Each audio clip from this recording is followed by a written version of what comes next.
right, let's talk some hoops.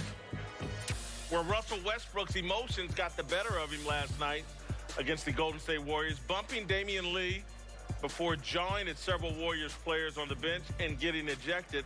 After the game, Russ said he needs to hold himself to a higher standard, but also complained that he's, quote, always the one to be painted as the bad guy. All right, the question here is Westbrook's reputation hurting him, and does he have an unfair reputation? Yeah, I think it is. I mean, it precedes him. So this is not about his character, because in real life, he's a good dude, upstanding dude. A lot of guys look up to Russell Westbrook and how he lives his life. But on the court, because you see that machine coming at you without a smile and that intensity, I think it's slanted negative for many people in their reception. Yeah, to say it's his reputation, though, is to suggest that he's being treated unfairly. He's being treated this way because of his behavior. We saw him throw the arm at Steph Curry's brother-in-law, Damian Lee, and then he's saying, "What did I do? What did I do?" Look, refs watch tape too. Yeah. So if you're constantly questioning the call, and then they go back and they look at the tape and they go, "Hey, wait a minute, we got it right. You're making my job hard when I got it right," then they're not going to cut you any slack, and you're going to, as a result, they're going to consider you guilty until proven innocent. Whether that's reputation or whether that's simply the way you're conducting yourself, I think he's getting what he ultimately leads has earned. the league in technical fouls, I think, with 13. He acknowledged yesterday that he is emotional. Yep.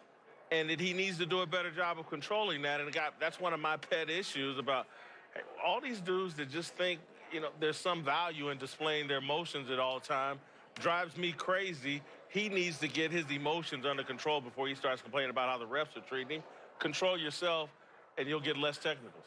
I've had this conversation with Draymond Green. Draymond Green is technical in the way he approaches this. If he's got no fouls going into the second quarter, he's going to foul somebody. It's coming. He's going to take somebody, and you won't see him complain. It's when he's got 2 fouls, and he's making sure I don't want to pick up that third, and then he gets a cheapie. That's when he's going to go after the referee. It's calculated on his part. With Russ, nothing is calculated. It's beats all with emotion. everybody. He beats with little kids on the sideline. Well, it's a mischaracterization because a lot of it is our perception, and they're in the Lions' den, and we ask them now to curtail their emotions. You go in the Lions' den, you can't say cut your nails. True. You know what I'm saying? Like, True. That's what happens, and I think sometimes when we have those moments and we see his emotions boil over, we fully characterize him as that guy for the rest of his career. You know what the beauty of it was? The fourth quarter in the All-Star game, what we loved about it was the fact that the referees weren't expecting that. Nobody was expecting that, and they were allowed to express their emotion in that game, and nobody was going to get teed up in an All-Star game. Let them live, yeah. You know what, though? And TV does do this. TV likes the emotion because they can zero in on it. It's something to show when the play's dead and things like that. And so the game kind of baits you. Show that emotion. Show your joy. Right. Show your energy. Show when you're angry. That's part of the telecast.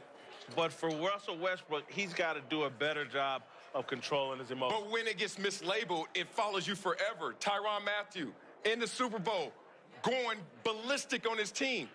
And we heard it in reception like, oh, that's why they're down. Emotion's good in football. Oh, it's good in football. Tell Richard Sherman that. Tell Richard Sherman that. Time now for the Guinness College Basketball Player of the Week. And for that, we take you to New Jersey and a much-needed win for the Pirates. 0.6 on the clock. Tied up at 72. Powell, they throw it up the Mambo. At the buzzer. Oh, my goodness. Is it marked yet? We're closing in, my friend. We got madness here at the Rock. Seton Hall get the victory. 74-72. All right, huge win for Seton Hall, who sit atop the Big East standings in large part to their second half play. No team has more wins when trailing at halftime than the Pirates. Coming up, we'll give you the latest approval ratings for Deontay Wilder, and Uncle Jimmy will tell us who wins the rematch. Speak for yourself. It's coming to you live from Las Vegas. More after this. Coming up next on FS1, right down the road from us, it's NASCAR Cup Series.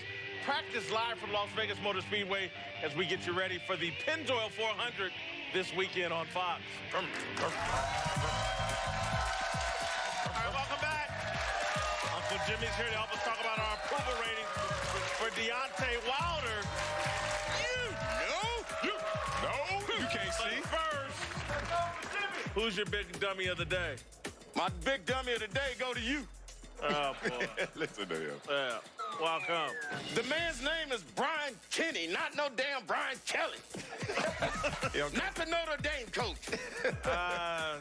Everybody One day catch you'll that. be as old as me, or I don't know. Or Anyway. in Vegas as much as I ain't gonna be through as many bodies as you. That's One for day damn you'll be sure. as hungover as me. All right, let's talk There it Deontay is. Wilder, who will face off with Tyson Fury in a huge heavyweight rematch Saturday night. The first fight between these two guys was an epic slugfest that ended in a draw. Marcellus, Yes. I think it's fair to say we all want to see a winner this time around. Who you got? Oh, we're going to see a winner, and we're going to see a knockout. Fury's going to press him. Knockout in the second round? Oh, nah, Fury, you're going to get knocked out in the third round. Deontay Wilder wins. To this day!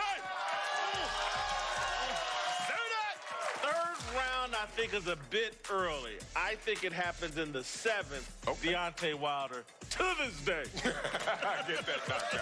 I'm with you. All right, Uncle Jimmy. Yup. You got a winner for this fight, or you got any thoughts? Well, you must think I'm crazy. You know who the hell I'm gonna pick to win this fight. Unlike you, nephew, I still got a connection to my peoples. I would never, ever,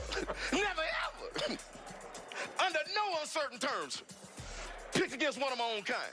You understand what I'm saying? Yeah. Look here, man. I'm feeling my little Don King coming over me over here. See, only in America,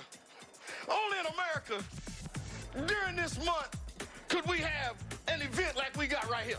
Yeah. Two pugilists the likes of the world has never seen. Yeah.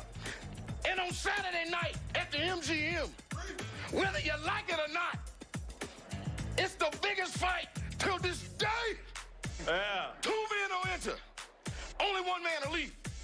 And it's only gonna be one line that's gonna walk out the MGM. And that line is a man of my own heart. He dances to the beat of his own drum. He don't give a damn about what none of y'all say. That man is just like me. He's a gypsy for the people. Yes! You know Tyson Fury is gonna win the fight. You know. It's not Gypsy History Month.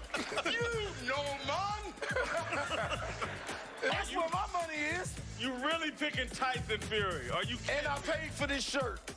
This month? You said this month. Oh, wow. I can't believe that. That on, surprises me. All right. How much money you lose? Let me get to my approval rating for Deontay Wilder. Huh? Let's get it. Not quite a GOAT just yet. Yeah. I'm going to give it 23 job performance, 16 all-time greatest, 20 character, 20 authenticity, 79. The Friday night fights. But Saturday night, he'll be a GOAT. Wow. 79. I guess we did go to the same club last Yeah. night. Look at that, got the same score right All-star. there. 79 All-Star. Of history. A win obviously gets him to This GOAT is what's gonna status. happen. We're talking about an undefeated heavyweight champion in his prime. With that charisma, he'll be next level. All right, the internet doesn't, well, they do agree with us. Yeah. They also have him at an all-star. 52.4% have him at an all-star, right on the cusp of Right being there, an where you need to be. all right, listen. We've done all we can do from here in Vegas.